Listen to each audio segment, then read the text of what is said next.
जय हिंद दोस्तों, आज हम पढ़ेंगे मानव रोग लक्षण और उपचार के बारे में। पहला प्रश्न है, डीपीटी के उपयोग से रोकथाम होती है। इसका आंसर होगा काली खांसी, टेटनस और डिप्थीरिया का। अगला प्रश्न है, काली खांसी को डैश भी कहा जाता है। आंसर होगा पिटुरिसिस। अगला प्रश्न है, ऑप्थेल्मोलॉजिस्ट किसका उपचार करता है। आंसर होगा आंखों का। अगला प्रश्न है, मलेरिया परजीवी का प्राथमिक परपोषी है। आंसर होगा मादा एनाफिलिस। अगला प्रश्न है, कौन सी बीमारी सामान्यतः मच्छरों द्वारा फैलती है। इसका आंसर होगा मलेरिया। अगला प्रश्न है, एड्स का विषाणु शरीर में डैश को नष्ट कर देता है। आंसर होगा प्रतिरक्षा तंत्र। अगला प्रश्न है, डैश एक यौन संचरित जानलेवा बीमारी है। आंसर होगा एड्स। अगला प्रश्न है, पीलिया किस से संबंधित रोग है। आंसर होगा यकृत से। अगला प्रश्न है, रक्त में यूरिक अम्ल की अधिकता डैश का लक्षण है। आंसर होगा गठिया।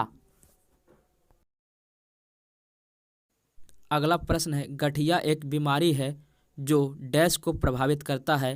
आंसर होगा जोड़ों को।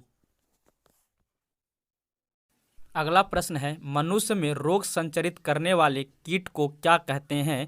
इसका आंसर होगा रोगाणुवाहक। अगला प्रश्न है, मधुमेह सामान्यतः किसका परिणाम है। आंसर होगा कम इंसुलिन स्राव का। अगला प्रश्न है, जल से भय किस रोग का लक्षण है। आंसर होगा रेबीज का। अगला प्रश्न है, बच्चों में प्रोटीन की कमी से होने वाली बीमारी को क्या कहा जाता है। आंसर होगा क्वेश्योरकर। अगला प्रश्न है, लुकेमिया एक प्रकार का मानव रोग है जो किस से संबंधित है। आंसर होगा सफेद रक्त कोशिकाओं का कैंसर से। अगला प्रश्न है, कुत्ते के काटने से कौन सी बीमारी होती है। आंसर होगा रेबीज। ल्यूकोडर्मो डैश की बीमारी होती है। आंसर होगा त्वचा। अगला प्रश्न है, भ्रूण के मस्तिष्क को नुकसान पहुंचाने वाला जीका वायरस डैश द्वारा वाहन होता है। इसका आंसर होगा मच्छर। अगला प्रश्न है, खसरा किसकी वजह से होता है। आंसर होगा वायरस।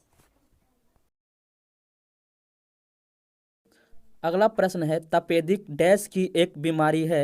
आंसर होगा फेफड़े।